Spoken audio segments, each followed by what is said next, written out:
Guidelines में उम्र से संबंधित नियमों में आया है एक बड़ा बदलाव। नमस्कार, मैं डॉक्टर श्रद्धा वशिष्ठ आपका सबकी शिक्षा में बेहद स्वागत करती हूँ।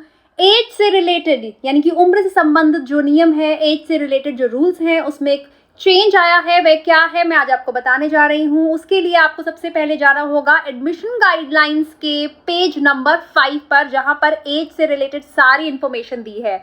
आप सभी को बताना चाहूंगी kvsangathan.nic.in पर जाकर आपको एडमिशन गाइडलाइंस मिल जाएंगी। बहुत आसानी से एडमिशन गाइडलाइंस आप समझ सकते हैं और इन्हें समझना मुश्किल नहीं है। बस आप एक बार इन्हें देखिए और बहुत शांति से, बहुत ध्यान से इन्हें समझने की कोशिश करिए, आपको समझ आ जाएगा। तो चलिए मैं आपको उम्र से संबंधित समझाती हूँ जानकारी जिसमें बदलाव आया है इस साल। देखिए, अगर हम बात करते हैं उम्र संबंधित, ये चार्ट आपके सामने है जिसमें पहली से 10वीं तक की उम्र के बारे में जानकारी दी है और 11वीं और 12वीं के बारे में पहले की तरह कहा है कि 11वीं और 12वीं में उम्र से संबंधित नियम कोई नहीं होते, बस बीच में गैप ईयर नहीं आना चाहिए। लेकिन अगर यहाँ बात एक नोट करेंगे तो पिछले साल कक्षा तीसरी और कक्षा चौथी की बराबर उम्र थी, यानी कि 8 से 9 साल का बच्चा, यानी कि 8 साल कुछ दिन कुछ महीने का बच्चा या फिर 9 साल कुछ दिन कुछ महीने का बच्चा तीसरी में भी दाखिला प्राप्त कर सकता था और चौथी में भी उस बच्चे का दाखिला हो सकता था। यानी कि तीसरी और चौथी की उम्र एक जैसी थी, बराबर थी।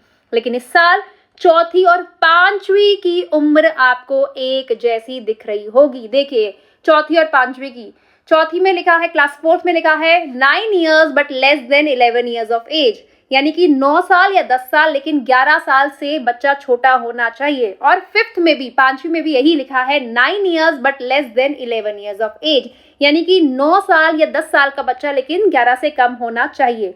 मतलब कि मोटे तौर पर कहा जाए, चौथी कक्षा में बदलाव आया है उम्र से संबंधित।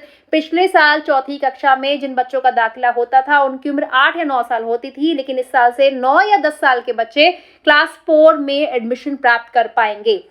उसके अलावा अगर बाकी कक्षाओं की बात करें तो कक्षा पहली में पहले की तरह ही रहेगा, 6 या 7 साल के बच्चे का एडमिशन होगा। 31 मार्च 2025 पर रखकर आप बच्चे की उम्र का हिसाब लगाएंगे।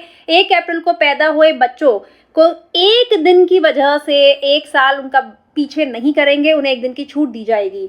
तो पहली क्लास में वही 6 से 7 साल का बच्चा, दूसरी में 7 से 8 साल का बच्चा, तीसरी में 8 से 9 साल का बच्चा, चौथी में जो बदलाव आया है 9 से 10 साल का बच्चा, पांचवी में पहले जैसा ही 9 से 10 साल का बच्चा, यानी कि चौथी और पांचवी में बराबर उम्र हो गई है। छठी में 10 से 11 साल का बच्चा, सातवीं में 11 से 12 साल का बच्चा, आठवीं में 12 से 13 साल का बच्चा, 9वीं में 13 से 14 साल का बच्चा और 10वीं में 14 से 15 साल का बच्चा।